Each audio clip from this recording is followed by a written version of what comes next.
Hi student, हमारा आज का जो टॉपिक है वो है एपिस्टैसिस। तो सबसे पहले आपको मैं एपिस्टैसिस के बारे में बता दूं कि एपी का मतलब होता है कि अपर साइड, किसी भी अपर साइड जो है उसको हम कहते हैं एपिस्टैसिस, या अप साइड रीजन को भी हम जो है एपी कहते हैं। स्टैसिस होता है किसी चीज़ को किसी चीज़ के फंक्शन में पार्टिसिपेट करना, उस पर स्टैटिक हो जाना, उसको जो है उसके ऊपर मास्क कर लेना। ये तमाम के तमाम जो हैं ये स्टैसिस के वर्ड जो हैं उससे रिलेट करते हैं, क्योंकि जो मैंने देखा है डिफरेंट डिक्शनरी के अंदर कि स्टैसिस जो है क्या है, AP mean up and stasis mean कि किसी चीज़ को हाइड कर लेना, छुपा लेना, किसी चीज़ के ऊपर जाके स्टैटिक हो जाना, रुक जाना, खड़े हो जाना, ये सारे इसी ज़िम्रे में आते हैं। ज़रा गौर से सुनना है, ठीक है स्टूडेंट एपिस्टैसिस क्या है? एपिस्टैसिस को पढ़ाने के लिए ना मैं आपको एक चीज़ बताऊं कि आपको पता है कि आपकी बॉडी में ना बेशुमार क्रोमोसोम्स हैं, ठीक है।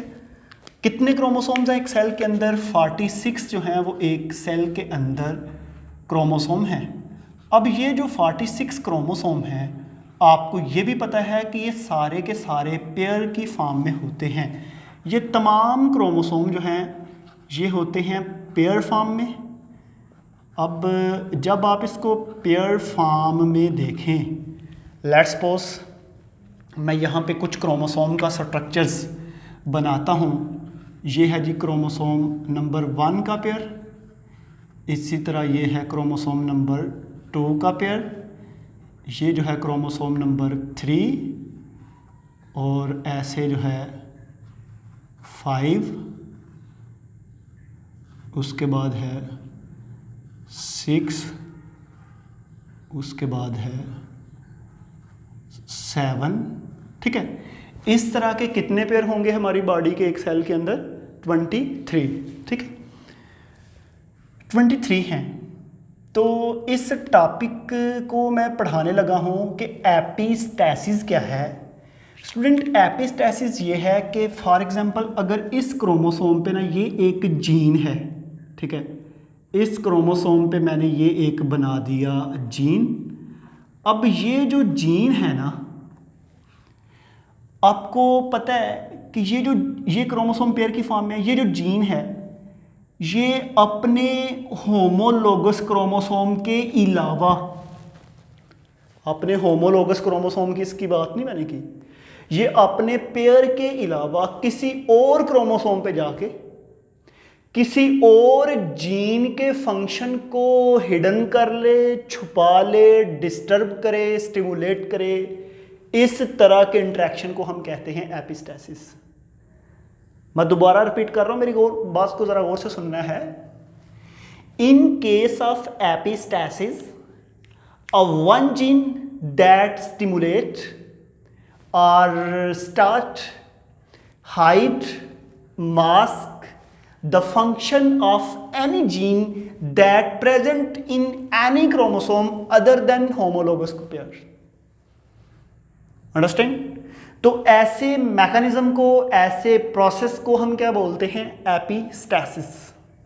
अब यहां पे एक चीज है, एक कंफ्यूजिंग पॉइंट स्टूडेंट अक्सर जो है वो क्रिएट कर लेते हैं। आपको मैंने एक टर्म पढ़ाई थी एलील की, और एलील में मैंने 2 चीज़ें आपको पढ़ाई थी। एक चीज़ जो थी वो थी डोमिनेंट, और जो दूसरी चीज़ थी वो थी recessive. Dominant and recessive. Student यहाँ पे मैं 2 क्रोमोसोम बनाता हूँ और ये दोनों ही होमोलोगस है, ठीक है जी। ये 2 क्रोमोसोम हैं, ये दोनों क्रोमोसोम जी होमोलोगस हैं। अब क्या होगा कि मेरे पास अगर यहां पे एक एलील है और इसी लोकस पे, ये जो लोकस है, इसी लोकस पे जो इसका होमोलोगस पेयर है उसके ऊपर भी एलील है। आपको मैंने ये दोनों का इंटरेक्शन जीन और एलील का बताया था। अब क्या होता है कि जब ये फंक्शन करते हैं ना, कभी ये वाली इसको रिसेसिव कर देगी, खुद डोमिनेंट हो जाएगी, कभी ये वाली जो है अगली जनरेशन में इस लोकस पे आने वाली अलील को रिसेसिव कर लेगी, खुद डोमिनेंट हो जाएगी। तो कभी भी एपिस्टेसिस को आपने डोमिनेंट और रिसेसिव के जिम्मे में नहीं लेना। मैंने यहां पे जो चीज बताई है कि यहां पे पाई जाने वाली अलील है या जीन है, वो किसी और क्रोमोसोम के जीन को या किसी अलील को फंक्शन नहीं करने देती, हिडन कर देती है, छुपा देती है। तो आपने ये वर्ड नहीं यूज करना कि खुद ये डोमिनेंट हो जाती है उसको रिसेसिव कर देती है। नो, डोमिनेंट और रिसेसिव का वर्ड जस्ट कब यूज करते हैं, जब होमोलोगस क्रोमोसोम की सेम जीन लोकस की बात हो रही होती है। इसमें ये केस नहीं है, ये डोमिनेंट और रिसेसिव नहीं है। इस केस को आप क्या बोलेंगे, एपिस्टेसिस। समझ आ रही है? इसमें एक जीन हो सकता है, जीन का पेयर हो सकता है जो किसी और क्रोमोसोम पे, किसी नॉन होमोलोगस क्रोमोसोम पे, किसी नॉन जीन लोकस पे जाके जीन या जीन पेयर के फंक्शन को हिडन कर दे, छुपा दे, मास्क कर ले। ऐसे मैकेनिज्म को आप क्या बोलते हैं, एपिस्टेसिस। तो आपके जहन में क्वेश्चन तो आया होगा कि सर आपने बताया कि जो एपिस्टेसिस है, हमारी बॉडी के अंदर एक जीन जो है वो अपनी जगह पे रह के किसी और जीन के फंक्शन को जो है वो हाइड कर लेता है, मास्क करता है। क्या हमारी बॉडी के अंदर ऐसी कोई एग्जाम्पल भी है? क्योंकि आपको मैंने बताई है dominant and recessive, wrinkled seed की आपने पढ़ी है, ग्रीन पढ़ी है, पोर्ट, शेप, हाइट, हर चीज पढ़ के आए हैं। तो जी स्टूडेंट, इसके भी एग्जाम्पल है एपिस्टेसिस की आपकी बॉडी के अंदर, और उसका नेम क्या है, बम्बाई फिनोटाइप। टॉपिक इंतहा इंपॉर्टेंट है, बम्बाई फिनोटाइप। तो आपने देखना है कि कैसे एक जीन अपनी जगह पे रह के दूसरे को हाइड करता है। तो स्टूडेंट उसको हम देखेंगे नेक्स्ट वीडियो के अंदर। आज हम अपनी वीडियो को यहाँ पे स्टॉप करते हैं। तो आज के लिए थैंक यू।